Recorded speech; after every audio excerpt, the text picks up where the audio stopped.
என்ன பாத்தியா அம்மாட்ட கேட்டியா வாங்கிக்கோ கோ கோ கோ கோணேசே பிழைதே வாயை பத்தியா நல்லா தெரிஞ்சாயிட்டான் சி வடி விடு.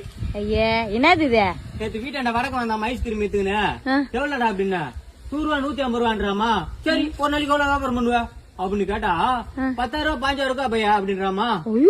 ஊரு விட்டு ஊரு அவர் வந்து வியாபாரம் பண்ணுவாரு. உள்ளூருக்காரன் வாங்கி நக்கி கேட்டான் ஐஸ்கிரீம்.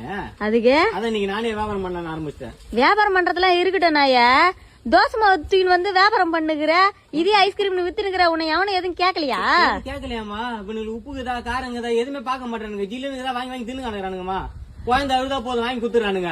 இது எங்க தயாரிக்கிறானுங்க, ஏது தயாரிக்கிறானுங்க, குவாலிட்டி ஆகுதா?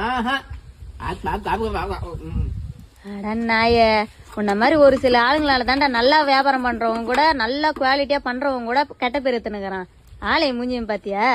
உன்ன சொல்லினா பிரயோஜனம். இவங்க வாங்கி குடுக்குறாங்களே குழந்தைங்களுக்கு, எப்படிப்பட்ட பொருள் வாங்கி கொடுக்குன்னு ஒரு தடவைக்கு 10 தடவை செக் பண்ணி பார்த்துட்டு வாங்கி தரது இல்ல. உங்களை மாதிரி ஆளுங்களால தாண்டா குழந்தைங்களுக்கு தொண்டையில சதா வளருது, கண்ட கண்ட நோய் வர்றது எல்லாம். தூக்கி போட்டு வேலை மேற பாடுற.